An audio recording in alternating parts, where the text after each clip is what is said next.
aseɛ no so na yɛnkɔ ensɛm foforo mu yɛmampani adodanko Akuffo Addo sɛ nneɛma ɛsesa nneɛma ɛkɔyie sɛdeɛ nkakane sikasɛm ho nsɛm no na ayɛ bibia wɔ hɔ no sɛ nneɛma mu ɛpagya wohwɛ yɛn sidi no a ɛne amano ne sika ahodoɔ no mu bi nso ɛprɛso ɛkɔyie gold for oil no nso ɛboa yɛn ɛwɔ kwan ahodoɔ bebree so a Adom TV Kasee ɛtoa so.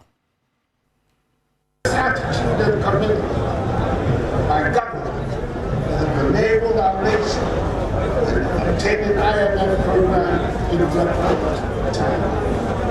As you can see, we're beginning to navigate the turbulence with our economy growing by 4.2% in the first quarter of 2023.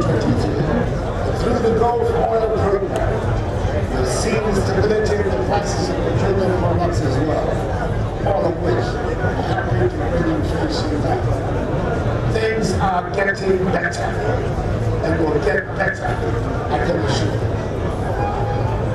Muslim faithful, fellow Ghanaians, in the spirit of Eid, I ask you to consider to support the government, your government, to deliver the needed progress and prosperity that we all see.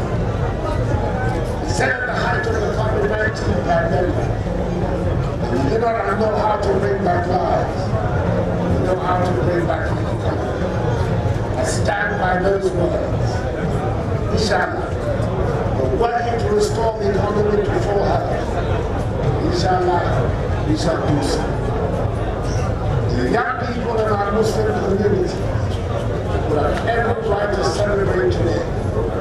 By all means celebrate, but by all means be cautious. The life matters to the nation and to your family. I'll be sad to hear that one life was lost as a result of reckless celebration. The nation needs you. The task of economic recovery and development is imparted. Please stay alert and stay alive. I wish you all the best. May the Almighty God, Allah, bless us all and our homeland and make our nation great and strong. Salam alaikum.